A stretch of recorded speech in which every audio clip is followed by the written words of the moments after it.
بسم اللہ الرحمن الرحیم۔ امریکہ کے ایک ہسپتال میں ایک عجیب و غریب واقعہ پیش آیا اور اس واقعے کے زیر اثر امریکن ڈاکٹر مسلمان ہو گیا۔ مذکورہ ہسپتال میں ایک روز ڈیلیوری کے لیے 2 کیس ایک ساتھ آئے۔ ایک عورت سے لڑکا پیدا ہوا اور دوسری سے لڑکی۔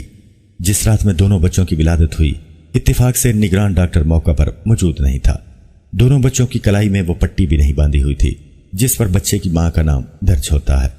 تو نتیجہ یہ ہوا کہ دونوں بچے خلط ملط ہو گئے اور ڈاکٹروں کے لیے شناخت کرنا مشکل ہو گیا کہ کس عورت کا کون سا بچہ ہے، حالانکہ ان میں سے ایک لڑکی تھی اور دوسرا لڑکا۔ ولادت کی نگرانی کرنے والے ڈاکٹروں کی ٹیم میں ایک مسلمان مصری ڈاکٹر تھا جس کو اپنے فن میں بڑی مہارت حاصل تھی اور امریکن ڈاکٹروں سے اس کی بڑی اچھی شناسائی تھی اور اپنے سٹاف کے ایک امریکی ڈاکٹر سے گہری دوستی تھی۔ دونوں ڈاکٹر سخت پریشان تھے کہ اس مشکل کا حل کیسے نکالا جائے۔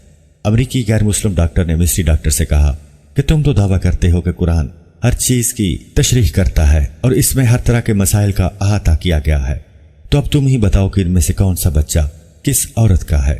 مصری ڈاکٹر نے کہا، ہاں، قرآن حکیم بے شک ہر معاملے میں نص ہے اور میں اسے آپ کو ثابت کر کے دکھاؤں گا، مگر مجھے ذرا موقع دیجیے کہ میں خود پہلے اس معاملے میں اطمینان حاصل کر لوں۔ چنانچہ مصری ڈاکٹر نے باقاعدہ اس مقصد کے لیے مصر کا سفر کیا اور جامع ازہر کے بعد شیوخ سے اس مسئلے میں سے استفسار کیا اور امریکن دوست ڈاکٹر کے ساتھ کی گئی اپنی بات چیت کی روایت بھی پیش کی۔ ازہری عالم نے جواب دیا کہ مجھے طبی معاملات و مسائل میں ادراک حاصل نہیں ہے، البتہ میں قرآن کی ایک آیت پڑھتا ہوں، آپ اس پر غور و فکر کریں، اللہ تعالیٰ نے چاہا تو آپ کو اس مسئلے کا حل اس میں مل جائے گا۔ چنانچہ اس عالم نے درج ذیل آیت پڑھ کر سنائی۔ ترجمہ: مرد کا حصہ 2 عورتوں کے برابر ہے، سورہ نساء آیت نمبر 11۔ مصری ڈاکٹر نے اس آیت پر غور و تدبر شروع کر دیا اور گہرائی میں جانے پر اسے اس مشکل کا حل بالآخر مل ہی گیا۔